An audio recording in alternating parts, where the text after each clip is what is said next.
आप देख रहे हैं इंडिया न्यूज का डिजिटल प्लेटफॉर्म। बीजेपी ने पहली लिस्ट जारी कर दी है। 195 उम्मीदवारों की लिस्ट सामने रख दी है। बड़े चेहरों का इसमें जिक्र है। पीएम मोदी वाराणसी से एक बार फिर से चुनाव लड़ने वाले हैं। 195 में से 115 वो चेहरे हैं जिन्हें रिपीट किया है बीजेपी ने, यानी कि उनका फीडबैक अच्छा रहा और उनका काम बेहतर रहा। अब ऐसे में इन चेहरों को लेकर जहां 28 महिला कैंडिडेट हैं, यहां पर जातीय समीकरण भी नजर आ रहा है। अल्पसंख्यक कैंडिडेट भी बीजेपी की तरफ से लिस्ट में सामने रखा गया है।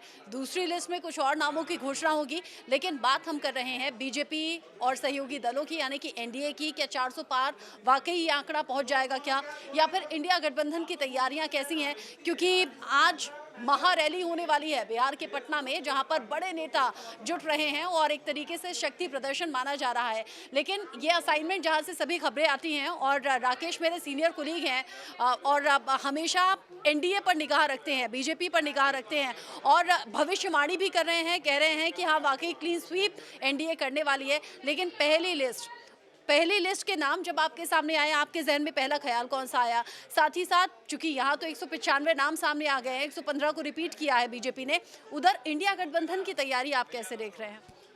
देखिए, जो लिस्ट की बात, अब पहले तो मैं उसमें थोड़ा सा आपसे बात करना चाहूँगा। देखिए, लिस्ट जो है, जो बीजेपी ने जारी की 195 नामों की, ये साफ दिखाता है कि ये पार्टी किस तरह से आखिरकार 2024 चुनाव को ध्यान में रख रही है। और प्रधानमंत्री मोदी ने जो कहा है कि बीजेपी 370 पार और एनडीए 400 पार, तो वो साफ उसी तरफ जो है पार्टी आगे बढ़ रही है। अब मैं आपकी बात करूंगा कि जो विपक्ष है, आखिरकार विपक्ष की तैयारी क्या है। देखिए, विपक्ष की तैयारी ये है कि विपक्ष में जो प्रमुख भूमिका अदा कर रहे हैं राहुल गांधी, वो यात्रा पर हैं, है ना। भारत जोड़ो न्याय यात्रा, और उधर तेजस्वी यादव जन विश्वास रैली आप देख रहे हैं। लेकिन स्थिति यह है कि अभी तक उन लोग की आपसी गठबंधन भी नहीं हो पाया है। तो ये सबसे बड़ी संकट ये है कि आप किस तरह से लड़ाई लड़ेंगे। एक पार्टी है जो कि पूरी तौर पर अभी आपको बता दें रचना, जो हमारे पास जानकारी है, सूत्रों की माने तो ये 6 तारीख को बैठक होने जा रही है सीईसी की, और अमूमन सारे उम्मीदवारों को जो है नाम तय कर लिए जाएंगे। ये जो हमारे पास सूचना है, यानी कंप्लीट। अब देखिए, तो लेकिन ये कंप्लीट ऐसा नहीं है, कंप्लीट अभी भी है। लेकिन एक है कि पार्टी की रणनीति है कि और जो बचे हुए सीट हैं उस पर हम लोग एक साथ नहीं निकालेंगे, उसके बाद निकालेंगे। तो ये आखिर है कि जो मूर्त रूप दे दिया गया है 543 सीटों का, लेकिन विपक्ष है कि विपक्ष में ने अभी तय नहीं कर पा रहा है कि एनसी जम्मू कश्मीर में कितने पर सीट पर लड़ेगी, महबूबा कितने पर, कांग्रेस कितने पर। उत्तर प्रदेश में आपने देखा कितने जदोजहद के बाद हुआ, लेकिन कांग्रेस के अभी तक उम्मीदवारों के नाम तय नहीं हुए हैं।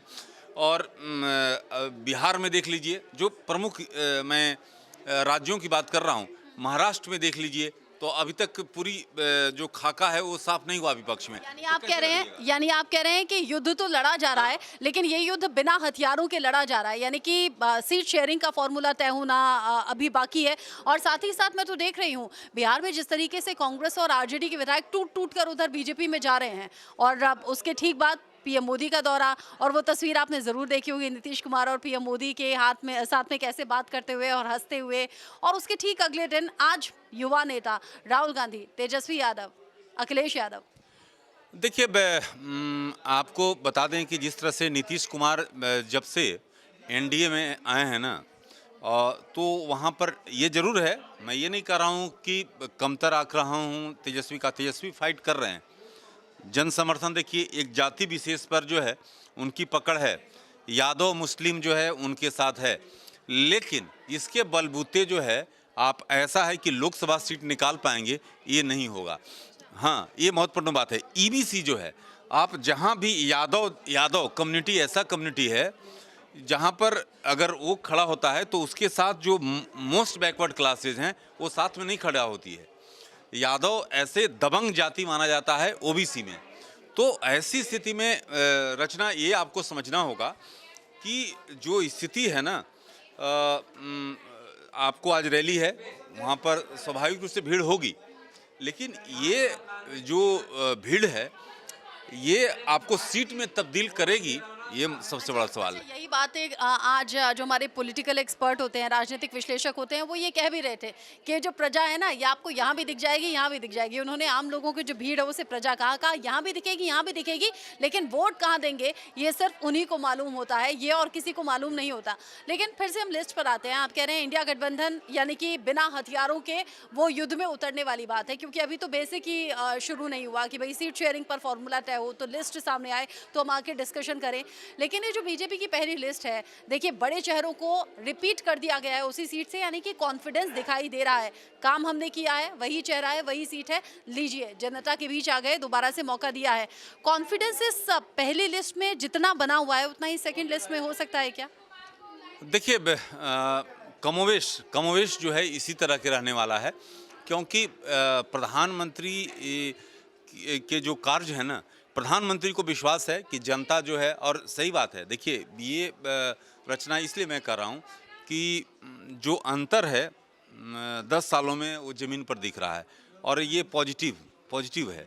तो ऐसी स्थिति में स्थितियाँ जो हैं एनडीए के अनुकूल हैं।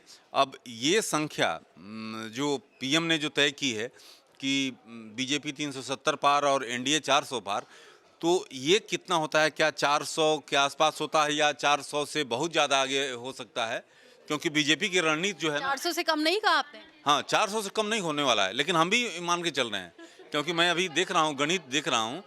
अभी देखिए अभी प्रधानमंत्री का आपको देखिए किस तरह से कार्य करने का तरीका होता है। मैं इसलिए पिछले जब से मैंने अपना प्रोग्राम शुरू किया #PM बोलेंगे, जब पीएम बोलते हैं उस पर हम बात करते हैं। अब देखिए प्रधानमंत्री पिछले 15-20 दिनों की बात करने दिल्ली में आते हैं, बराबर सभी राज्यों में लगातार जा रहे हैं। अब देखिए 4 तारीख 5-6 को 6 राज्यों को दौरा कर रहे हैं, और 2 नाइट जो हैं दिल्ली से बाहर बिता रहे हैं। तो आप समझिए, और 7 को फिर जम्मू कश्मीर, और वो भी श्रीनगर में कर रहे हैं बड़ी सभा। तो आपको दिखाता है कि जो शीर्षस्थ नेतृत्व अगर सकारात्मक है, उसको लगता है कि जनता का, और देखिए सही बात आपको बता दूं कि जनता के कार्यों को आप अगर करेंगे ना, तो जनता आपको झोली में वोट उधेल कर देगी।